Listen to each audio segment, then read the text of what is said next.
Good afternoon and welcome to our online presentation for MATS 2020. My name is Ian Vincent from Planet Ocean and ecoSUB Robotics. Today's presentation focuses on ecoSUB AUVs and the advancements we've been making in low-cost AUV technology, specifically in the field of seabed mapping. During this session, I aim to provide a brief introduction to ecoSUB AUVs, a recap on our previously presented network localization and advanced navigation, and then explore new opportunities that this technology has enabled us to pursue, where things just seem to be getting better and better at the moment. I do have one spoiler alert for you, unfortunately. When I wrote this abstract back in June, I failed to gauge the impact that COVID restrictions would have on us, so I do have to confess that we haven't quite done everything I'd hoped for this presentation. ecoSUB AUVs are now well recognised and attract global interest. However, it's always useful to provide a quick summary of what they actually are. ecoSUB AUVs are fully autonomous underwater vehicles. They feature full autonomy with embedded behaviours, system manager and watchdog. With the aid of our simple to use Windows-based software, they work straight out of the box. No writing code, no significant infrastructure required to operate them. With a few clicks of a mouse, you can create a mission, deploy the vehicle and collect data. We have two vehicle types. Our ecoSUB Micro 5 is 500 meter rated and our ecoSUB Milli is available as a 500 meter rated or 2,500 meter rated vehicle. Depending on what you're doing with them, the vehicles typically fly for about 8 hours travelling at an ideal 1 meter per second. Each vehicle is configured with GPS, Wi-Fi and Iridium satellite comms for global communications. Each vehicle can also be deployed with an acoustic modem for underwater comms. Our ecoSUB Micro 5 weighs just 4 kilograms with batteries, and our M5 and M25 weighs 12 kilograms. They are truly one-hand portable AUVs, which makes launch and recovery very simple by hand or boat hook from shore, a pontoon, small vessel or large vessel. ecoSUB AUVs are designed with a front seat, back seat architecture. The front seat is where the ecoSUB control systems lie, and the back seat is available for our users to deploy with their own code, which uses a simple ROS-based interface allowing system data to flow from the front seat to the back seat and navigation control from the back seat to the front seat. This allows any users who wish to run their own algorithms to control an aspect of the AUV. Examples of this work include between SAMS and University of Exeter to operate a salinity tracking algorithm to follow freshwater inputs near glaciers in the Arctic, but could easily be a third-party command and control system like Seabed's Neptune.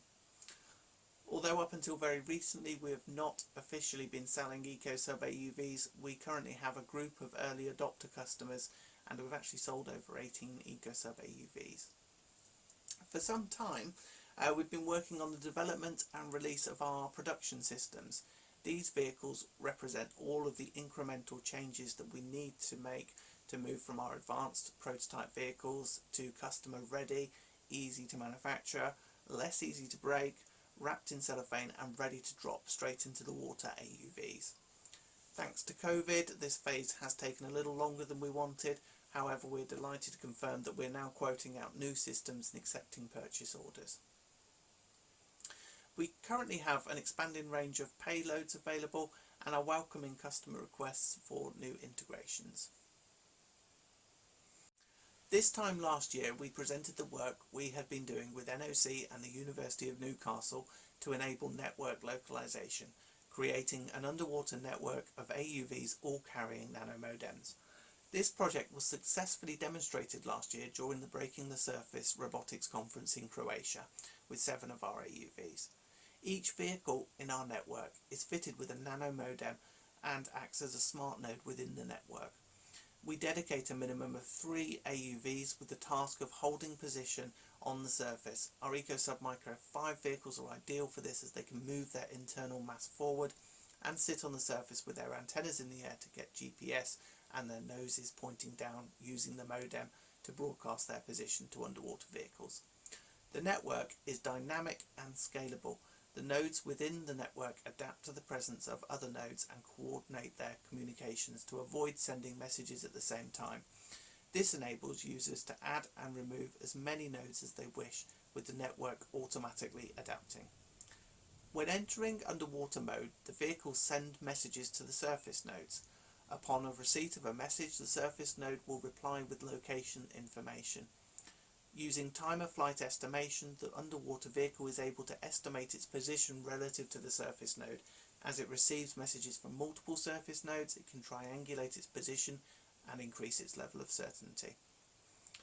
The vehicles use a backseat Kalman filter to fuse the AUV position data they receive from the network with their own dead reckoner to significantly increase navigational accuracy.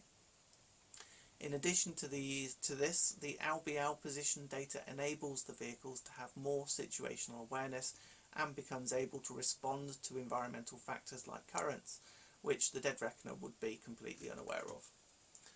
The vehicle responds to correct its navigation accordingly and is therefore more resilient to nature.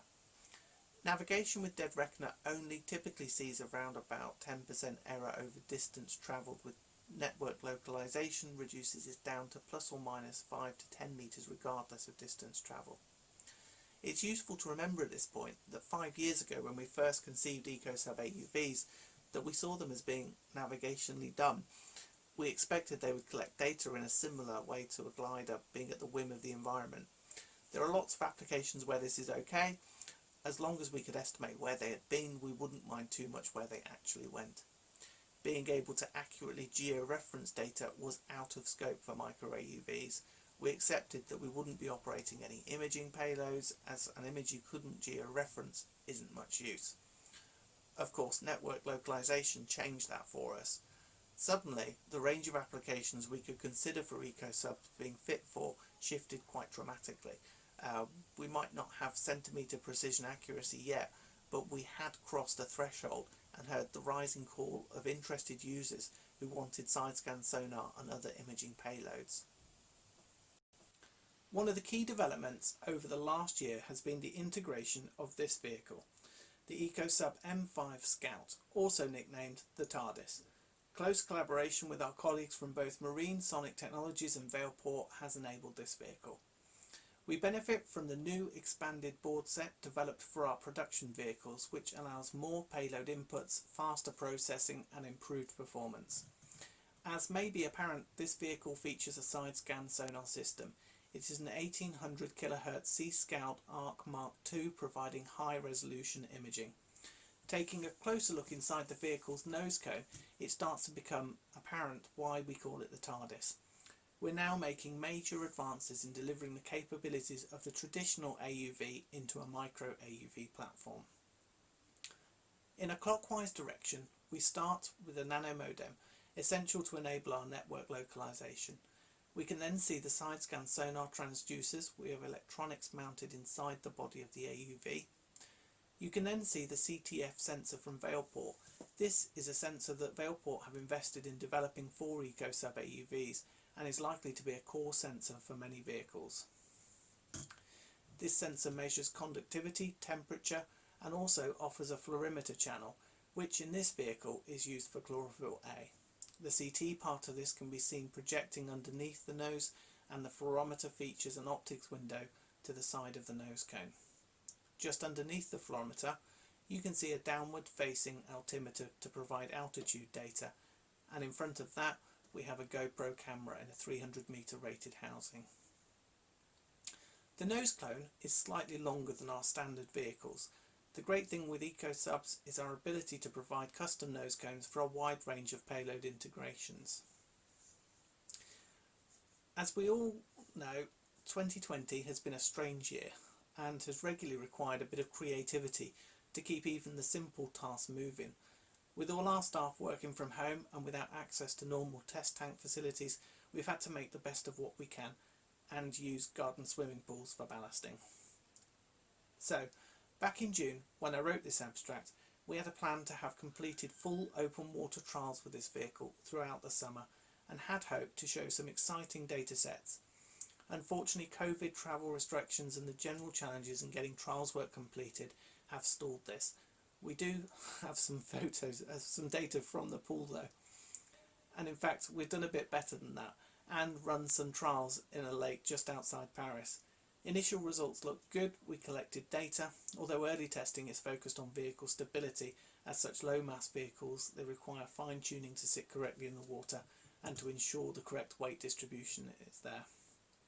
You can see that in these tests the vehicle is listing and was undergoing work to resolve this, albeit operating on the surface and with a tether does make this look a lot worse than it really is. We plan to have more data to show in more realistic open water environments as soon as possible. It's probably fairly obvious to point out that as we have an AUV platform that is small, easy to work with, costs an order of magnitude less than a traditional AUV, and can operate within an underwater network, that there are not too many users we talk with who are actually thinking about using these as solo units. The vast potential of ecoSUB AUVs lies in multi-vehicle operations, running 10 vehicles simultaneously to complete work rapidly and therefore dramatically reducing the costs associated with survey. For applications that require higher levels of accuracy, we are exploring the recent advances in micro-DVL technology, with products released from Waterlinked and Teledyne with scope to support shallow water surveys.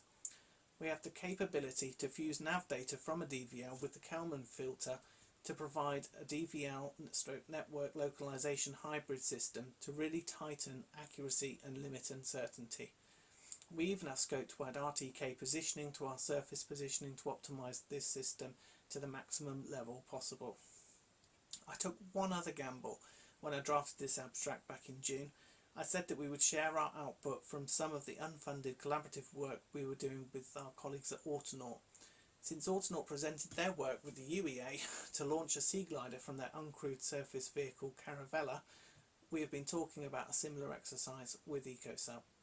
Our plan was to extend the scope of this work to include integration of Autonaut into our network so that it could act as a surface node, providing position information to vehicles underwater and also acting as a high bandwidth comms interface where ecoSUB vehicles could offload data to Autonaut using local Wi-Fi and Autonaut could send the data home. Autonaut would also be able to send simple messages to vehicles underwater through the network. Although COVID has limited our ability to complete trials of this system in open water, the integration work has been completed and an OEM Hermes box with acoustic modem has been mounted into an Autonaut. Our next step is to take the Autonaut out with two ecoSUB Micro 5 AUVs to act as additional surface nodes and two ecoSUB M5 AUVs to act as underwater nodes. The ecoSUB M5s will be carrying the new Veilport CTF to showcase that new sensor. The demo mission aims to highlight rapid environmental assessment, with the two ecoSUB M5s sampling a box of water, running seesaw behaviours in a lawnmower patterns to provide a detailed view of the vertical structures of the water column. The ability of ecoSUB to provide this level of data density over a target area is quite unique. Sampling from a vessel or other autonomous platform would require significant effort and time to accrue a dataset of this scale. Applications for this approach range from academic research to offshore energy and also defence, and of course are not limited to the parameters being demonstrated. They could easily be for hydrocarbons, passive acoustics, pH and so forth. I hope that even in the absence of some of the final output we have been planning for this year, we've given you a good taster of what is coming online for micro-AUV technology.